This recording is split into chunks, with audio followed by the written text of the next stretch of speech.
Elon dubs Tesla odometer reading lawsuit as idiotic. Elon Musk has responded sharply to a lawsuit alleging that Tesla speeds up its vehicle's odometers to avoid paying for warranty-covered repairs. Musk's comment about the lawsuit's allegations were posted on social media platform X.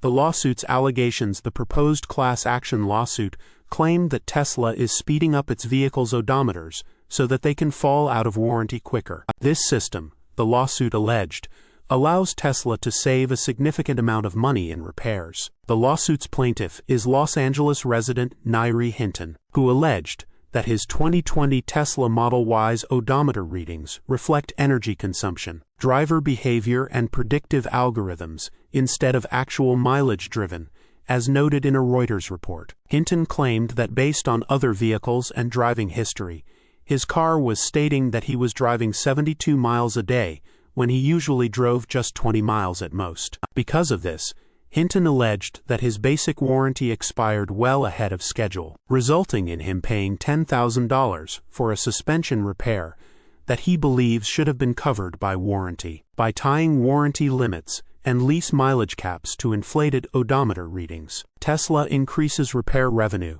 reduces warranty obligations, and compels consumers to purchase extended warranties prematurely, the lawsuit noted. This is idiotic. Elon Musk's response: Tesla and its legal team have fully denied all material allegations that were outlined in the proposed class action lawsuit. In a comment to longtime FSD user Holmar's blog on X, Tesla CEO Elon Musk also criticized the proposed class action lawsuit. This is idiotic, the CEO wrote in a post on X. Veteran EV owners have also stated on social media that the lawsuit's claims were inaccurate since Tesla's odometers do not, in any way, use predictive algorithms. Others also pointed out that repairs are not a major source of profit for Teslas, because the company's vehicles tend to last long without requiring maintenance or spare parts. Source: reposted and summarized from Simon Alvarez at teslarati.